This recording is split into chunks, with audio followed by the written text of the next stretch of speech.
At the end of the semester, you always look at what's happened since your bowl game, and you go back to the off-season program, which we felt like was very good.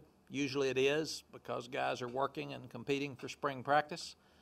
It's the third year of Jeff Madden and Benny Wiley together, so they're working very, very well together. And then we felt like we had a very successful spring practice. We've got more depth. We had some kids that got hurt either in the bowl game or leading into the spring practice. Some got hurt in spring practice, but all of those guys should be well to start when we start with two-a-days in the fall. The thing we're seeing now is he's becoming a confident leader.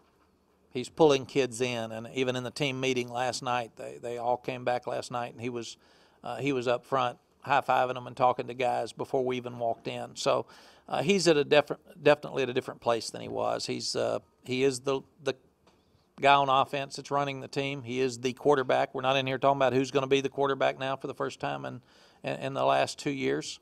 And I think that puts him in a lot better place with the other kids.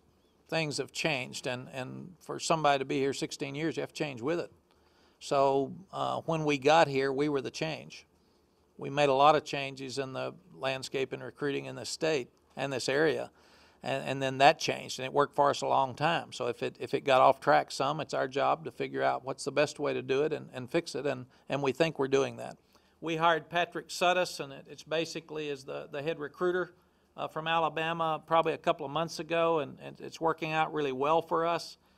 Patrick is hands-on at 33 years old in singles. It's a lot of nights I'll get text messages from him about what's happened during the day and what he's read on the internet that kids have said, and maybe it's a birthday of a young man that I wouldn't have known about or something like that. He's also very involved in helping with our coaches clinic already for next year. Number one, I've never been prouder of our fans than after Oklahoma last year, where they all came and supported us at Baylor.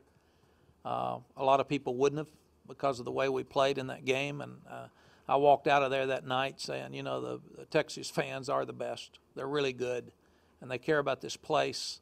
They're giving us the benefit of the doubt because they want these young people to have support, and they've supported their team. They did it. They kept coming in 2010 or in 2010 when we weren't doing well. So first I'd say thank you for supporting us through all the good days, but also some of the down days in the last few years. They haven't wavered. They've been great. And I do think that we're headed back in the right direction, and that we have another run in us, and that I want them to hang on and be positive and continue to love their school, and they're going to enjoy the ride.